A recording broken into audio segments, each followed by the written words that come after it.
The peak central bank has warned interest rates will have to keep rising in a bid to curb inflation despite increased risks of a recession.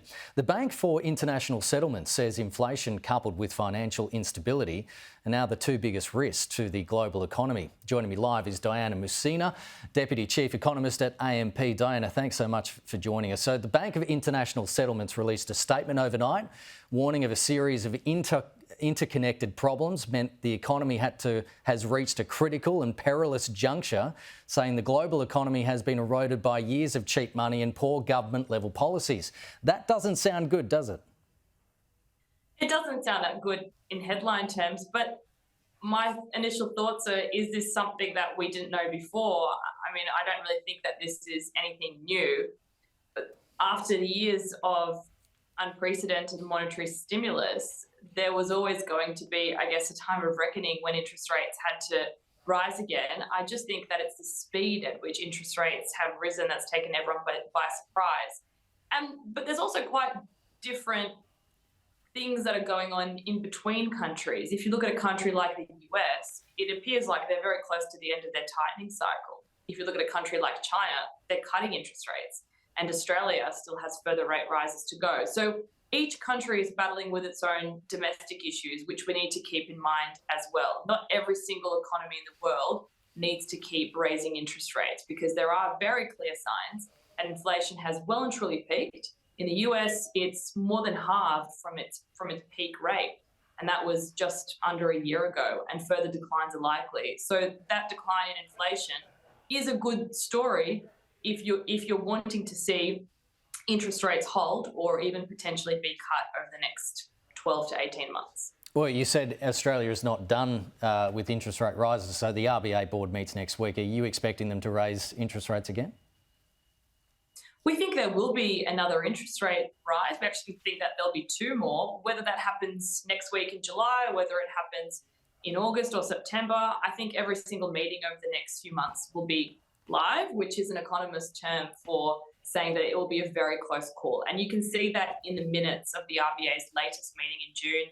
Clearly, it was a close call between whether to raise rates again or whether to hold rates steady. And that will be the same situation over the next few months. We have a lot of data that comes out this week, including the monthly consumer price index, which is quite important for the RBA, because we know that the main reason why they're lifting rates quite aggressively because they're worried about the inflation outlook. So if we get a rate rise next week, I think it will really depend on the outcome from the monthly consumer price inflation reading this week.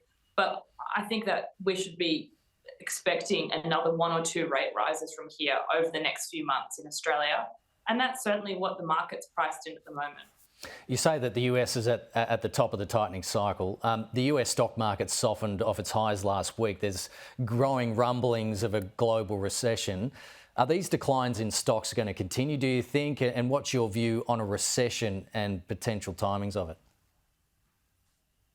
Well, we did see a bit of a slow, or a bit of a pullback in shares, I should say, last week. But that comes off the back of a few weeks of very strong gains. And in the US, the share market there is up by nearly 15% since the beginning of this year. And if you look at the NASDAQ, which is the more tech-heavy sector in the US, it's actually up by something like 25% since the beginning of this year. So the US has actually had a very solid run in shares over the past few months, which does take people by surprise, because what I'm often asked is, why is the share market rising when the risk of a recession is so high? And there is a difference here. If you look at the economic data, it's still showing us that things are looking pretty good. But the forward-looking expectations and people's expectation of a recession doesn't look as good. The expectation of a recession, I would say, is a 50-60% chance globally. In the US, the yield curve has inverted, the leading indicators are in line with a recession. So in the next 12 to 18 months, the risk of a recession in the US is still extremely high. I'd say it's a 50% chance. And in Australia, I would give it a 50% chance of a recession as well in the next 12 months, because I think that our level of interest rates is sitting at a level that's much more contractionary for Australia relative to where interest rates are in the US, because I think households are more sensitive to interest rate hikes here. But until we get to a recession, or until we see more solid signs that we're heading down that path, I think shares can still rally in the next few months. because I think the data is still holding up okay, and we're seeing that inflation's coming down, which Okay. share markets generally tend to like. The almost coup that happened in Russia over the weekend, how is that going to affect markets, do you think, considering that the coup didn't reach its conclusion? Do you think it will have much impact on financial markets at all? It will have an impact because geopolitics over the past few years has had more of an impact on markets than it really ever has. I mean, generally, these geopolitical risks are quite negative for shares, and we can see that when there's a risk event like this, then share markets don't tend to perform so well. We can see that in the Australian share market today, but that could be a reaction to what happened in the US on Friday. I think there's just so much uncertainty, and there's not enough information yet as to what's actually happening in Russia and how this attempted coup, if we want to call it that, is actually an attempted coup, or whether it was just a power struggle between a few different players in the Russian military. There's just so much uncertainty that even financial market participants will find it very hard to price it in. But this is just another negative, I think, for the risk to share markets. While I think that shares can still perform positively in the coming months, there are a lot of risks to the downside for shares.